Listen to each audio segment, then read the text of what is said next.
MS યુનિવર્સિટીમાં શિક્ષક સંઘ દ્વારા અખિલ ભારતીય રાષ્ટ્રીય સેમિનારનું આયોજન કરવામાં આવનાર છે। મહારાજા સયાજીરાવ વિશ્વવિદ્યાલયના શિક્ષક સંઘ દ્વારા અખિલ ભારતીય રાષ્ટ્રીય સેમિનારનું આયોજન આગામી 30 અને 31 તારીખના રોજ કરવામાં આવ્યું છે, જે અંતર્ગત આજે શિક્ષક સંઘના નેજા હેઠળ પત્રકાર પરિષદ યોજવામાં આવી હતી, જેમાં હાજર પ્રજ્ઞેશ શાહ તથા બીએસ ચક્રવર્તીએ પત્રકારોને સેમિનાર વિશે માહિતી આપી હતી। હાયર એજ્યુકેશનના વિષય પર આધારિત સેમિનારમાં 18 રાજ્યોનો યુનિવર્સિટીમાંથી 300 જેટલા પ્રતિનિધિઓ હાજરી આપશે, જે પોતાના વિચારોનું આદાન પ્રદાન કરશે।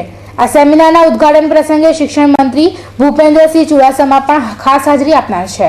2 દિવસ ચાલનાર સેમિનારમાં અનેક શિક્ષણવિદો પણ જોડાશે। જે 316 યુનિવર્સિટીઝ છે અને એ સિવાયની લગભગ 13,000 જેટલી કોલેજીસ જે છે આખા ભારત દેશમાં, આ 13,000 કોલેજીસ 316 યુનિવર્સિટીઝ આમાં હાયર એજ્યુકેશનમાં એકેડેમિક્સ, એક્ઝામ, વહીવટી અને ઓવરઓલ એડમિનિસ્ટ્રેશન અને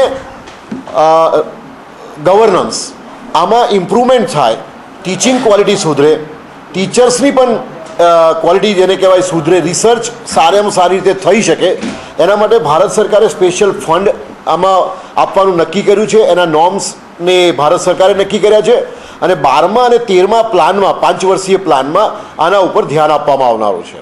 તો આ વિષયને લઈને એક રાષ્ટ્રીય seminar, national seminar on higher education reforms overall એની વાત કરવા માટે જે રાષ્ટ્રીય ઉચ્ચતર શિક્ષા અભિયાન એ જે ગવર્મેન્ટ ઓફ ઇન્ડિયાએ જે લોન્ચ કર્યું છે એના ઉપર એક નેશનલ સેમિનાર વડોદરામાં તારીખ 30 અને 31 ડિસેમ્બર 2 દિવસ માટે રાખ્યો છે।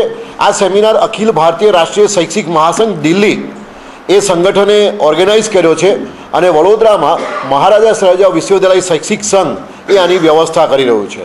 આ સેમિનારમાં આ ભારત દેશમાંથી લગભગ 18 રાજ્યોમાંથી હાયર એજ્યુકેશન અને યુનિવર્સિટી સાથે સંકળાયેલા લોકો આવશે।